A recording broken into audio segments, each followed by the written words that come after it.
11 Most Racist Golden Age Stars, The Dark Truth Behind the Silver Screen. Golden Age Hollywood dazzled the world with unforgettable films and glamorous stars, but behind the shimmering facade lay a far more disturbing reality.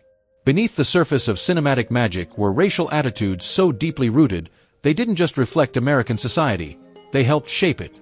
Some of the era's most celebrated icons openly held beliefs and expressed views that, by today's standards, are nothing short of shocking.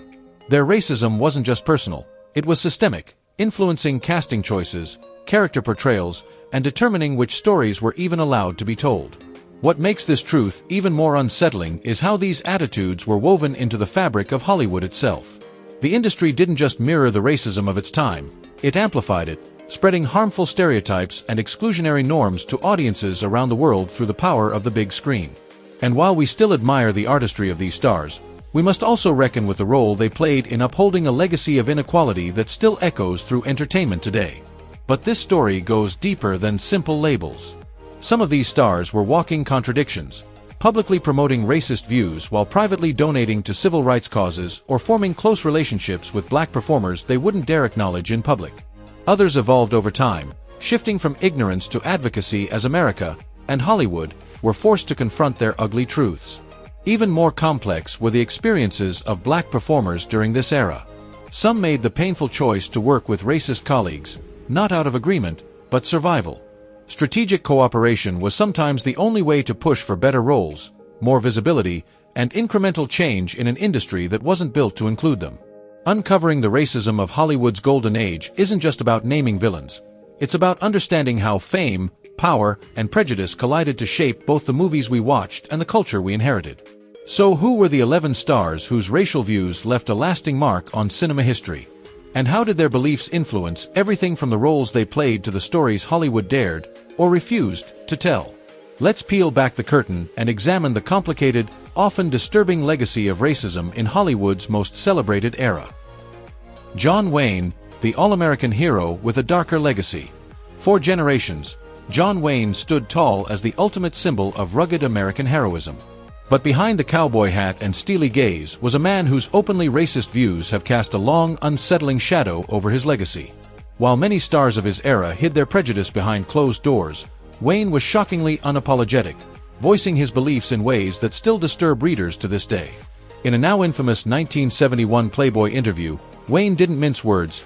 "I believe in white supremacy until the blacks are educated to a point of responsibility," he said. "I don't believe in giving authority and positions of leadership and judgment to irresponsible people." And he didn't stop there.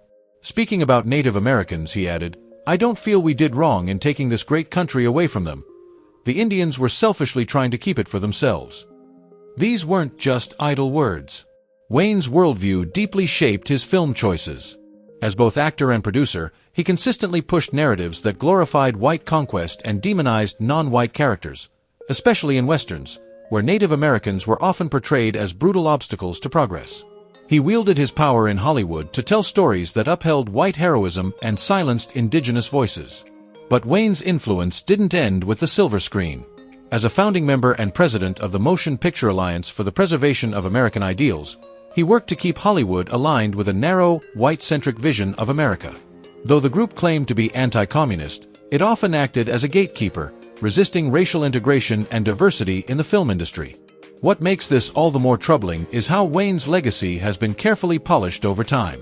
Despite his clear and unapologetic racism, he was awarded the Presidential Medal of Freedom in 1980 by President Jimmy Carter. Statues still stand in his honor. Airports still bear his name. And for many, the myth of John Wayne the hero remains intact, despite the truth. As historian Gerald Horne puts it, Wayne wasn't just a man with private biases. He was a cultural architect, using his power to preserve and promote white supremacy during one of the most critical periods in America's racial history. His legacy is a stark reminder that heroism in Hollywood has often come with a darker cost, one still being reckoned with today. Clark Gable, the King of Hollywood versus the truth behind Gone with the Wind's black cast. Clark Gable, often hailed as the King of Hollywood, remains a towering figure of the Golden Age, but behind the charm and stardom lay a complicated legacy when it came to race. His actions during the making of Gone with the Wind, 1939, reveal the deep contradictions that often defined even the most progressive white stars of his time. When Gable discovered that black cast members were forced to use segregated bathrooms on the Culver City lot, he reportedly threatened to walk off the set unless the discriminatory facilities were removed. It was a bold move, especially for a major star in the Jim Crow era, and one that earned him praise as an ally. He also shared genuine respect for Hattie McDaniel, who went on to make history as the first black person to win an Oscar for her role as Mammy. But Gable's progressivism stopped short of confronting the deeper racial rot embedded in the very film he was starring in. Gone with the Wind romanticized slavery, reduced black characters to harmful caricatures, and reinforced myths that still linger in American culture. Gable voiced no objections to that. And when McDaniel was banned from attending the film's premiere in Atlanta due to segregation laws, Gable initially vowed not to go, but ultimately attended after McDaniel herself urged him to. The silence spoke volumes. That contradiction, standing up against bathroom segregation but staying silent about a film glorifying the antebellum South, reflects a broader truth about white Hollywood at the time. Many stars were willing to oppose overt racism, but few challenged the systemic white supremacy that propped up their careers and the industry at large. Gable's contradictions went beyond public actions. Behind the scenes, he reportedly felt uneasy filming a scene where Mammy helps him undress, an unease rooted not in professionalism, but in discomfort with racial closeness. This subtle yet telling reaction underscored a common theme among Hollywood's so-called liberal elite. Equality was fine in theory, but not when it breached the boundaries of personal or social comfort. Clark Gable remains an icon, but his legacy offers a powerful lesson. Even the most progressive voices of old Hollywood operated within, and benefited from, a deeply racist system they rarely dared to challenge. His story isn't just about a star who took a stand. It's about the limits of allyship in an industry built on exclusion. Walt Disney, the darker shadows behind the magic. Behind the dazzling lights of the Magic Kingdom lies a far more complicated legacy. One shaped not just by fairy tales and imagination, but also by troubling racial undertones that helped define American pop culture for generations. While historians continue to debate Walt Disney's personal beliefs, the content his empire produced, and the decisions he made, speak volumes. Disney's animated classics, especially those released during his lifetime, are laced with some of Hollywood's most blatant racial stereotypes. Dumbo, 1941, featured a group of jive-talking crows, with the lead actually named Jim Crow, a direct nod to America's segregation laws. And Song of the South, 1946, offered such a dangerously nostalgic portrayal of plantation life that Disney has locked it away for decades, refusing to release it in modern formats due to its overtly racist themes. But the concerns don't stop at the screen. In 1938, just 1 month after Kristallnacht, Disney welcomed Nazi filmmaker Leni Riefenstahl to his studio, giving her a personal tour that many in Hollywood outright refused. He also aligned himself with the Motion Picture Alliance for the Preservation of American Ideals, a group openly known for its white supremacist views, suggesting at the very least a disturbing level of comfort with such ideologies. Disney's corporate practices echoed these biases. It wasn't until the late 1960s, long after other studios had begun slow steps toward integration, that the Walt Disney Company hired its first black animators. Even Disneyland maintained discriminatory hiring policies well into the civil rights era, reflecting a company culture that mirrored its founder's vision: white, wholesome, and exclusive. What makes Disney's story uniquely impactful is the reach of his creations. As animation historian Tom Cito put it, Disney didn't just craft entertainment. He built cultural blueprints for millions of children worldwide.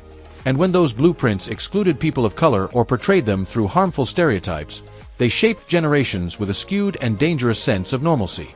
In the end, the question isn't whether Walt Disney personally harbored hate. The more important truth is this: through his films, policies, and associations, he helped embed racial exclusion into the very foundation of American storytelling. And that, perhaps more than any rumor or speculation, is the part of his legacy we can't afford to ignore. Marian Davies. Marian Davies is often remembered as the glamorous showgirl turned movie star, and as the longtime companion of powerful newspaper tycoon William Randolph Hearst. But behind the glitz and silver screen charm lies a far more troubling legacy, one rarely acknowledged. Through her intimate connection to Hearst's vast media empire, Davies directly benefited from, and quietly enabled, some of the most aggressively racist propaganda in American publishing history. While she rarely made overtly racist statements herself, her silence spoke volumes. For decades, Hearst's newspapers championed white supremacy, vilified immigrants, and dehumanized Black Americans. Yet Davies never publicly objected. In fact, she leveraged the very same media machine to build her stardom, attack rivals, and amplify her image. What makes her story so unsettling isn't just her complicity, but what it reveals about how white Hollywood figures exploited racist systems while preserving a facade of innocence. As historian Kevin Brownlow noted, Davies is a prime example of someone who reaped the rewards of a racist institution without having to say a single hateful word. Her access to Hearst's editorial power was extraordinary. Used to promote her films, shape public perception, and entrench her position in a deeply segregated society. The San Simeon estate she shared with Hearst hosted lavish, star-studded parties, yet Black guests were almost never invited. When Davies did work with Black performers, it was typically in roles reinforcing racial stereotypes. Maids, butlers, and background extras, never as equals. The same newspapers that helped launch her into fame also supported the Ku Klux Klan and fiercely opposed anti-lynching laws. Her alliance with such a platform wasn't just passive, it was a moral choice. What's perhaps most disturbing is how this chapter of her life has been nearly erased.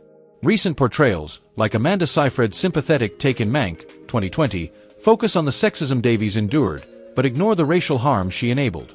As critic Angelica Jade Bastian powerfully stated, the rehabilitation of Marian Davies' image addresses the misogyny she faced, while conveniently overlooking how she thrived within and supported a racist empire. It's a stark reminder that Hollywood's golden age often elevated white women by silencing the pain of everyone else. Bing Crosby. Bing Crosby, America's crooner with a double standard. To the public, Bing Crosby was the relaxed, pipe-smoking father figure of American music, a symbol of warmth, charm, and wholesomeness. But behind that iconic image lay a complicated and often contradictory stance on race that mirrored Hollywood's selective and performative approach to inclusion. Crosby's legacy walks a tightrope between cultural appreciation and exploitation, between breaking barriers and reinforcing them. He's often praised for helping to introduce Black music to white audiences, particularly through his deep admiration for jazz and his celebrated collaborations with Louis Armstrong. Their playful duet, Gone Fishin', and their shared screen time in High Society, 1956, were rare moments of visible interracial camaraderie in an era defined by segregation. Crosby even refused to perform at the Paramount Theater when Black entertainers weren't allowed to share the stage, a bold stance, suggesting he wasn't completely blind to injustice. But those progressive gestures existed uncomfortably alongside much darker choices. Crosby donned blackface in multiple performances, most notably in Holiday in 1942, singing Abraham in full makeup and wig for Lincoln's birthday, an act steeped in racial caricature. Unlike some of his peers, Crosby never publicly expressed regret or acknowledged the harm of such portrayals. Instead, he remained silent, a silence that speaks volumes. This contradiction, between progressive ally and participant in racist traditions, perfectly captures the selective racial progressivism of white entertainers in the Golden Age. As music historian Elijah Wald observed, Crosby represents a complicated middle ground. He sincerely loved and championed Black musical innovations, yet felt entitled to borrow and benefit from them without accountability. He could harmonize with Louis Armstrong on stage while comfortably appearing in minstrel makeup off it. Even his production company, despite his friendships with Black artists, largely employed white talent, reinforcing the systemic exclusion that defined Hollywood. In many ways, Crosby's personal friendships served as a substitute for real institutional change, a familiar pattern where token relationships masked deeper inequalities. The bond between Crosby and Armstrong is especially telling. Crosby genuinely admired Armstrong's brilliance, but Armstrong was still expected to perform within the boundaries of what white America deemed safe, joyful, entertaining, and never threatening. As jazz historian Corinne Gabbard put it, Armstrong could share the spotlight only because he'd perfected a persona that comforted, rather than challenged, white supremacy. In the end, Crosby's legacy reveals the unsettling truth of his time. Even the most progressive white stars often upheld the very racial hierarchies they claimed to transcend, embracing Black culture while denying Black people full equality within it. Cecil B. DeMille. Cecil B. DeMille wasn't just a filmmaker, he was a mythmaker, and the myths he shaped weren't harmless. Through sweeping biblical epics like the Ten Commandments, 1923, 1956, Samson and Delilah, 1949, and The King of Kings, 1927, DeMille cemented an image of biblical history that was less Middle Eastern truth and more white European fantasy. His casting choices and visual storytelling erased the real ethnic and cultural roots of these ancient stories, replacing them with blonde Moseses and porcelain-skinned saints. For generations, American audiences grew up seeing religious history through this whitewashed lens, and believing it. But DeMille's racial vision didn't stop at biblical tales. In The Cheat, 1915, he cast Japanese-American actor Sesshu Hayakawa as a sinister, exotic villain who threatens a white woman, feeding into the era's worst fears of racial mixing and so-called yellow peril. When questioned, DeMille brushed it off, claiming he was simply giving audiences what they wanted. And in a way, he was, but that's what made it so dangerous. DeMille wasn't just reflecting the prejudices of his time, he was institutionalizing them. As a founding member of the Motion Picture Alliance for the Preservation of American Ideals, alongside staunch conservatives like John Wayne, he actively resisted integration in Hollywood and pushed to keep the screen a space where whiteness ruled unchallenged. His vision of cinema and religion was deeply tied to preserving a racial status quo. Even within his films, racial coding was stark. In the Ten Commandments, darker-skinned Egyptians were cast as cruel tyrants and servants, while Hebrews, meant to be Semitic, were portrayed as noble, fair-skinned Europeans. This subtle but persistent imagery sent a clear message: whiteness equaled virtue, and anything else was lesser. As film historian Melanie McAllister noted, DeMille didn't just make movies, he crafted a visual theology. And that theology carried a racial message that still echoes today. His legacy lingers every time a modern biblical film casts white actors in roles meant for Middle Eastern characters. DeMille didn't just rewrite religious history, he helped convince millions that whiteness was divine. And that distortion, that erasure, is still with us. Judy Garland. Judy Garland, the beloved star with a troubling past in blackface entertainment. Judy Garland is remembered by many as a tragic Hollywood legend and a cherished gay icon, a symbol of resilience, heartbreak, and enduring talent. But behind the legacy of the Wizard of Oz lies a lesser-discussed and uncomfortable truth: her participation in deeply racist performance traditions that were normalized during Hollywood's golden age. Garland, like many white performers of her era, took part in minstrel-style acts and blackface routines, scenes that were considered acceptable family entertainment at the time. In the 1938 film Everybody Sing, Garland appeared in dark makeup with exaggerated features, performing "Swing Low, Sweet Chariot" in a manner steeped in racial caricature. A year later, she joined Mickey Rooney in a full minstrel show sequence in Babes in Arms, where Rooney's makeup and exaggerated gestures were particularly egregious. There's no public record of Garland ever expressing regret for these performances, nor acknowledging the harmful stereotypes they perpetuated. Unlike some contemporaries who later reflected critically on their past roles, Garland remained silent, a silence that speaks volumes about how deeply racism was woven into the fabric of mainstream entertainment. As film historian Donald Bogle points out, Garland's blackface performances weren't seen as shocking or controversial, they were business as usual. That a beloved icon like Garland could appear in such scenes without public backlash underscores just how normalized racism was in American pop culture. Even when she shared the screen with black performers like the Nicholas Brothers, their roles were carefully choreographed to reinforce white centrality and keep black talent in the background, visually and narratively. What makes Garland's legacy especially complex is the stark contrast between her early career's racial insensitivity and her later status as a symbol for marginalized communities, particularly LGBTQ+ audiences. As cultural critic Hilton ALS noted, Garland's transformation from participant in racial caricature to beacon of queer identity reveals the contradictions at the heart of American celebrity culture. The same stars who once upheld systems of oppression could, over time, become emblems of resistance. Garland's case serves as a powerful reminder of how racism in Golden Age Hollywood was not limited to villains or fringe figures, but ingrained at every level, from studio heads to the most beloved stars. These performances were not anomalies, but part of a broader system that shaped racial attitudes in America for generations. And the absence of accountability from figures like Garland illustrates how white performers were allowed to engage in racist portrayals without ever confronting their impact. As we continue to re-examine the stars of Hollywood's past, the truth becomes clearer. The industry didn't just reflect America's racial hierarchy, it helped build it, one performance at a time. John Ford. John Ford, the Western genius who shaped and stained America's image of native peoples. John Ford is often hailed as a titan of American cinema, the mastermind behind classics like Stagecoach, 1939, and The Searchers, 1956. But with that towering legacy comes a darker truth. Ford didn't just direct westerns. He helped define how generations of Americans viewed native peoples. And often, that view was deeply damaging. Through sweeping desert landscapes and heroic white cowboys, Ford consistently cast Native Americans as either savage threats or noble relics of a vanishing world, figures to be feared, pitied, but rarely understood.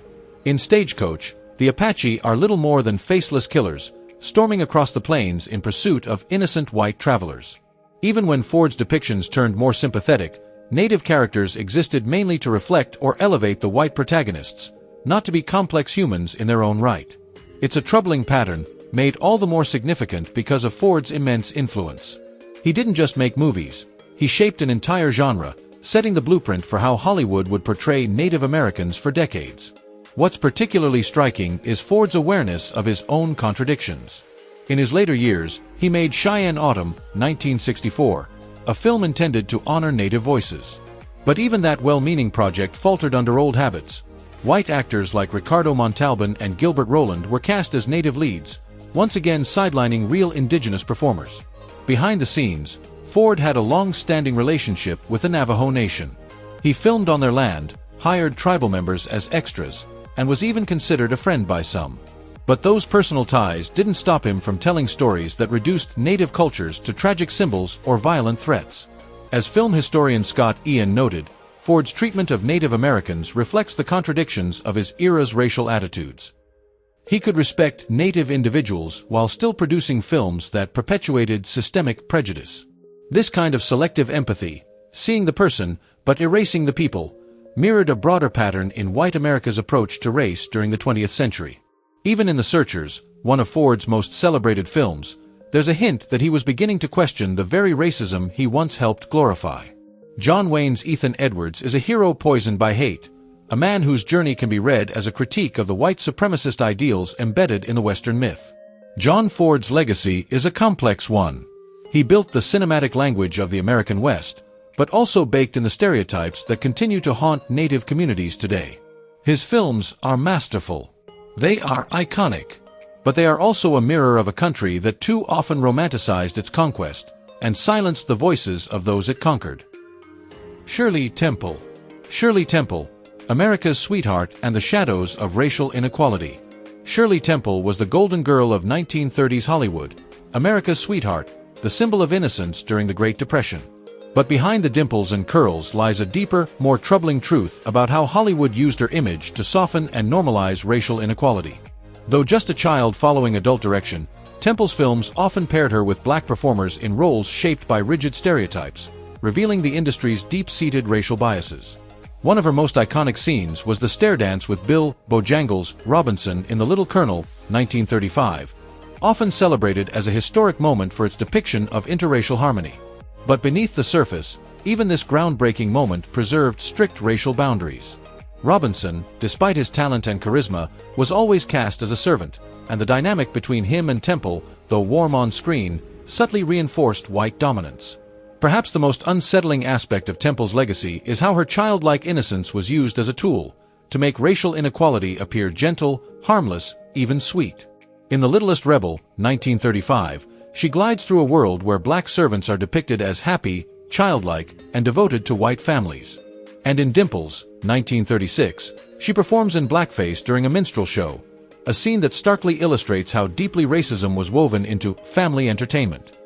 Cultural historian Robin Bernstein put it best: Temple's films didn't just reflect racial inequality, they taught it. Through her eyes, young viewers were introduced to a world where black subordination was framed as natural and loving, not as the violent system of oppression it truly was. That framing made the racism even more insidious, wrapping it in nostalgia and innocence. In her adult life as Shirley Temple Black, she would support civil rights and take on more progressive causes, perhaps realizing the painful truths about the industry that once made her a star. Her personal growth mirrored America's slow reckoning with its past, one that's still far from complete. Shirley Temple may be remembered as a symbol of childhood joy, but her story also reminds us how deeply prejudice can be hidden behind a smile. Marlene Dietrich, a star caught between courage and contradiction. Marlene Dietrich remains one of Hollywood's most fascinating and conflicted icons, a woman who bravely defied Hitler's regime, yet appeared on screen in roles steeped in racism. Her legacy is a reminder that even the most progressive voices of the Golden Age often carried glaring contradictions when it came to race. Dietrich's resistance to Nazism was not performative, it was real and defiant. She rejected lucrative offers to return to Nazi Germany as a propaganda figure, instead becoming a proud American citizen and risking her safety to perform for Allied troops during World War II. Her refusal to support Hitler and her vocal stand against anti-Semitism reflected extraordinary moral courage. But for all her boldness in one arena, she remained complicit in others. In Shanghai Express, 1932, she starred opposite Warner Oland, who appeared in yellowface as a Chinese warlord. In Blonde Venus, 1932, she donned a gorilla suit and dramatically removed it to reveal herself in blackface. These performances weren't harmless costume choices. They were dehumanizing portrayals that reinforced cruel stereotypes of Asian and black people, even as Dietrich championed other social causes. What makes Dietrich's case so revealing is not just the contradiction itself, but how emblematic it was of a broader Hollywood pattern. As film historian Sabine Hake noted, Dietrich embodied the way even the most politically engaged stars could oppose one form of racism, like fascist anti-Semitism, while remaining blind to others baked into the industry they thrived in. Dietrich's support for civil rights was real. She befriended black performers like Lena Horne and refused to perform for segregated troops at USO shows. Yet, those bold actions coexisted with her participation in films that marginalized the very groups she later stood beside. Cultural critic Karina Longworth put it plainly: stars like Dietrich, many of them European immigrants, brought with them a sophisticated rejection of fascism, yet they often absorbed America's own racial hierarchies without question. Their legacies are not easily labeled. They were neither fully anti-racist nor overtly racist, but instead, deeply complex products of their time. Marlene Dietrich's story forces us to confront the uncomfortable truth that even heroes of resistance can carry shadows of complicity. Spencer Tracy. Spencer Tracy, the complicated legacy of a Hollywood liberal. Spencer Tracy is remembered as one of Hollywood's most gifted actors, a symbol of naturalistic performance and a champion of liberal causes. But beneath his progressive image lies a more complex, and at times uncomfortable, story about race and the limits of Golden Age Hollywood's so-called liberalism. Tracy's public support for civil rights and his starring role in Guess Who's Coming to Dinner, 1967, positioned him as an ally at a time when interracial marriage was still illegal in many states. The film was hailed as groundbreaking, but it also revealed the subtle prejudices of its era. Sidney Poitier's character wasn't just any man in love. He had to be an impossibly perfect, world-renowned doctor, as if only near perfection could make a black man worthy of marrying a white woman. Rather than challenge the racial hierarchy, the film quietly reinforced it. Tracy's career paints a revealing portrait of the contradictions within white Hollywood liberalism. Yes, he opposed the Hollywood blacklist and supported certain civil rights efforts. But he also willingly starred in films like Northwest Passage, 1940, which portrayed Native Americans as savage barriers to white expansion. Even in his later years, the tension remained. Behind the scenes of Guess Who's Coming to Dinner, Tracy reportedly felt uneasy about scenes showing physical affection between Poitier and Catherine Houghton, who played his daughter. That private discomfort, despite participating in a film advocating for racial progress, mirrored the gap that plagued many white liberals: the difference between intellectual support for equality and emotional acceptance of true racial integration. Tracy's legacy matters not just because of who he was, but because his journey reflects Hollywood's slow, often reluctant evolution on race. His filmography spans both openly racist portrayals and well-meaning, though flawed, attempts at racial justice. As film historian Donald Bogle once noted, Tracy represents the evolutionary nature of Hollywood liberalism, an arc that shifted over decades, yet often remained confined within a worldview that centered white experiences and upheld subtle forms of racial hierarchy. But here's the deeper truth few acknowledge. Racism in Golden Age Hollywood wasn't just about individual prejudice, it was systemic. The entire studio machine was built on white supremacist ideals. From who got hired, to the roles available, to the kinds of stories told, race was filtered through a lens designed to uphold white dominance. Even stars with progressive intentions operated within, and benefited from, a system built to exclude and stereotype. That's what makes this history so crucial. Hollywood didn't just reflect America's racial biases, it helped shape them. Through its global reach and storytelling power, it molded public perception, subtly teaching generations how to see race, difference, and belonging. Spencer Tracy's story is just one thread in a much larger tapestry of an industry, and a nation, still wrestling with the legacy of its racial past. The glamour of Hollywood's golden age often hides a much darker truth. The films of that era didn't just reflect the racism of their time, they magnified it, embedding stereotypes and exclusions so deeply into global pop culture that their effects still echo today. These movies didn't just entertain, they helped shape a visual language that defined who belonged on screen, and who didn't. That's why, when we look back at the troubling views and behaviors of some of Hollywood's most iconic stars, we can't view them in isolation. Their actions weren't simply personal flaws, they were part of a powerful cultural system that marginalized non-white communities, both through representation and economic exclusion. What began as a look at the Golden Age stars with the most problematic racial views quickly revealed something deeper. A legacy of exclusion, stereotyping, and outright discrimination baked into the very foundation of classic cinema. From John Wayne's openly white supremacist remarks to Judy Garland's participation in blackface routines, these weren't just unfortunate moments, they were symptoms of an industry built on inequality. Even those seen as progressive for their time, like Spencer Tracy or Marlene Dietrich, often held contradictory views or overlooked racial injustices altogether. But the real weight of this history lies not just in the attitudes themselves, but in how they shaped the stories Hollywood chose to tell, who got to be the hero, who was erased, and who was allowed behind the camera. These choices didn't just shape films, they shaped the way generations saw race, identity, and belonging. And their legacy still influences the media we consume today. This isn't about canceling classic films or erasing beloved stars. It's about seeing the full picture, honoring artistic achievements while confronting the ways they were shaped by exclusion and prejudice. By acknowledging Hollywood's racist past, we can better understand the progress we've made, and the work that still lies ahead. Perhaps the most important lesson from this history is that racism in Hollywood wasn't just a relic of different times. It was a system, carefully maintained by the choices of powerful individuals. Recognizing those choices empowers us to spot similar patterns in today's media, and to push for change. If this deep dive into Hollywood's complex racial legacy resonated with you, please like this video and subscribe for more explorations into the truths behind the silver screen. Share your thoughts in the comments. How should we deal with the problematic parts of films we still love? And what other corners of film history should we uncover next? Thanks for watching, and we'll see you on our next journey through the complicated legacy of Golden Age Hollywood.